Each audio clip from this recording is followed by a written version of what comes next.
Okay, so here we have another Pokemon theory, and a lot of people have asked this before, and they want to know whatever happened to Red's father. How come they never mention what happened to Red's father? If you ever played Gen 1 and Gen 2, Red was a silent protagonist, and then 3 years later in Gen 2, we find out that Red's just on another journey, but we never know what happened to his father though.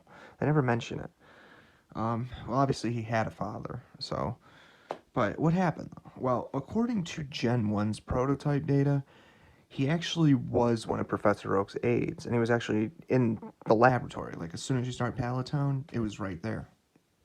This would actually explain why Red was so, into wanting to become a Pokemon trainer in the first place, because it ran in his family. He was inspired by Professor Oak, but at the same time, um, a lot of other things had happened over time that, he was just seeing. It was a normal thing that people were doing that he wanted to jump in on it as well.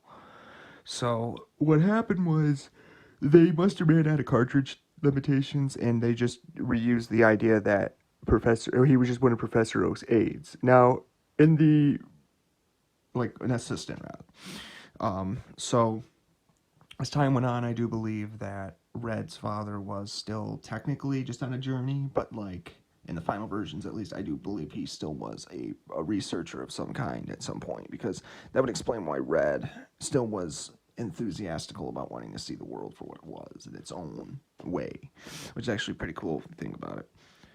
A lot of inspiration there. So, and his mom was obviously a stay-at-home mom. What else she did, it's debatable, but obviously a Japanese family, put it that way.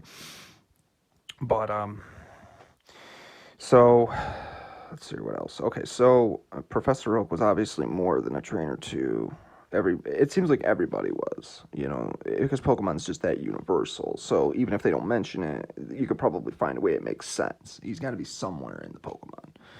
So even if we never really saw it, it's just one of those things that was behind the scenes, but it was meant to be like that, though. So yeah. So, anyways, again, please subscribe if you're not already. I will be making more videos if I find more stuff, but this is kind of explain it though, what I found, and it was cut from Gen 1's prototype. So this was actually coming from Game Freak servers that we had gotten when we had seen it. So a lot of people just don't know about this.